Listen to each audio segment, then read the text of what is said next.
Hello. We all know that in the years since Rogue Trader was released, there have been countless movies set in the 41st millennium. Big budget, small budget, theatrical and televisual. Space opera, horror, action, romantic comedy, and all of it absolutely, definitely, 100% guaranteedly set in the 40k universe. Theoretically. I'm Jordan, this is Jordan Sorcery, and today we're watching 5 movies that are definitely set in 40k.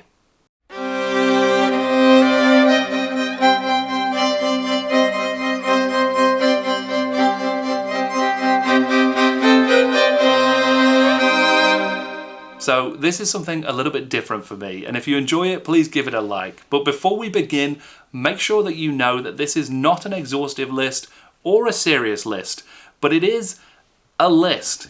So here are 5 films that I think are pretty much certainly set in the 40k universe. Some people may say that this is a dark future movie, but if you don't think that this guy, or this guy, or this guy are from 40k, then I don't know what gasoline you've been huffing. In 2015, director George Miller returned to the franchise that made his name. One Little Pig. The other franchise. This is Mad Max. And it was one hell of a ride. Over the years, Games Workshop has taken plenty of inspiration from Miller's Max, ranging from the aforementioned Dark Future, a track-based game set on alternate Earth released in 1988, to Gorka Morka, the orkiest game conceivable, released via Battlewagon in 1997. And most recently in the Necromunda Ash Wastes expansion that incorporates vehicle combat into the tactical gang shooter. The war rig that Imperator Furiosa steals from Immortan Joe can be seen in the Ridge Hauler. Joe himself could easily be a planetary governor, and his son, Rictus Erectus, is almost certainly a Goliath Stimmer. And yeah, the Doof Warrior is very much on the pathway to becoming a Noise Marine.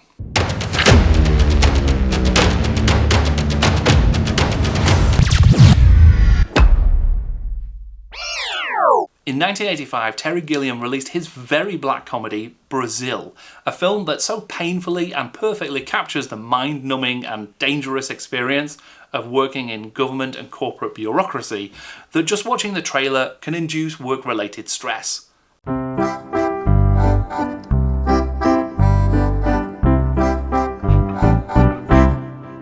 Brazil doesn't look like 40k, but if you've ever wondered what the life of an Adeptus Administratum low-level official is like, well, here you go. Hey!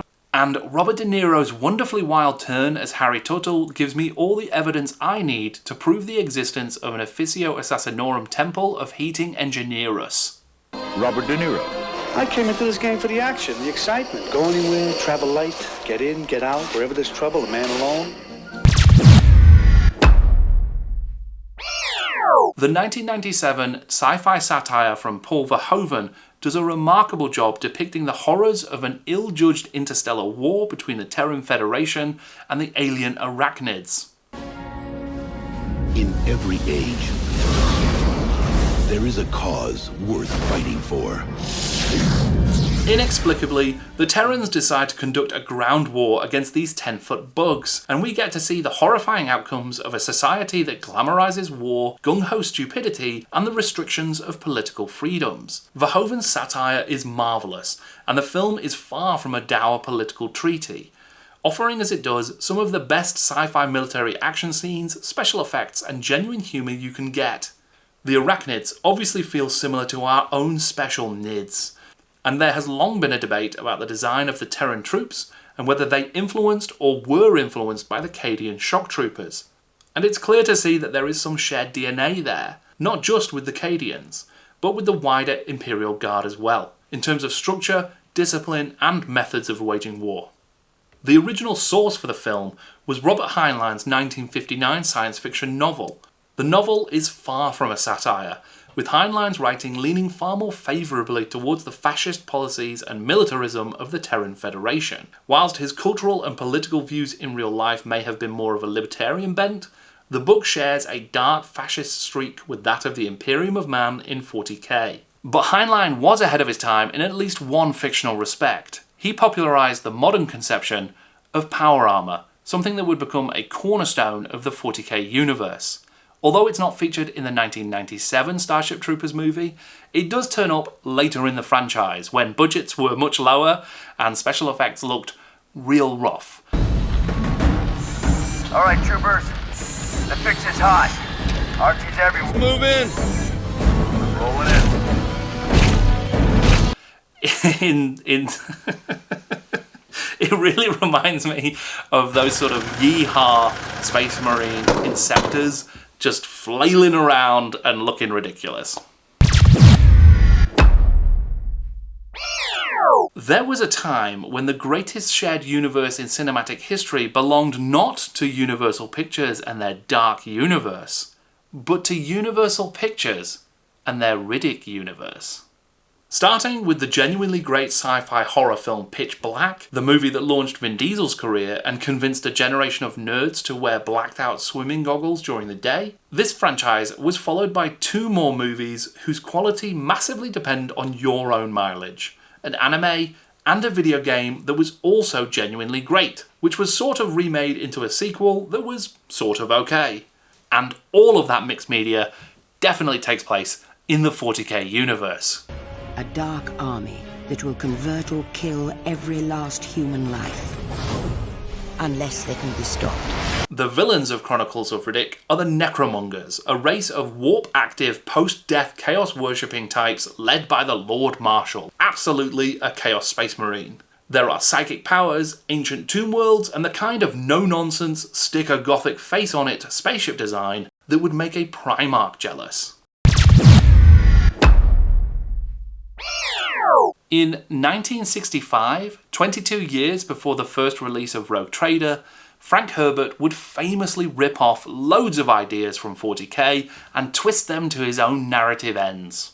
The God Emperor of Mankind, a sprawling and barely manageable galactic imperium, lasguns, navigators, psychers, and much philosophy. Even the Vansar can be seen in the stillsuits of the Fremen.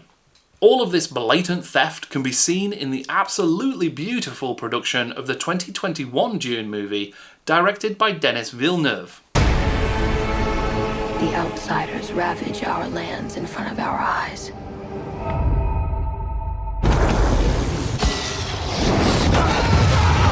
Fortunately, Villeneuve was brave enough to admit that Herbert ruthlessly borrowed from a game that hadn't been invented yet, and after apologising to Rick Priestley profusely, he has agreed to name the sequel Dune 2, Warhammer 40,000, Rogue Trader, Indomitus Crusade, 40k 2. Now, there are loads of other movies that we all know for sure are set in the 40k universe, even if they vehemently deny it. If you know of any of these secret movies, then leave a comment below. And if you enjoyed this very silly video, please feel free to like, share and subscribe. If you enjoyed it enough, I will make more of this kind of nonsense in the future. Thank you very much for watching. I am Jordan, and this is Jordan Sorcery.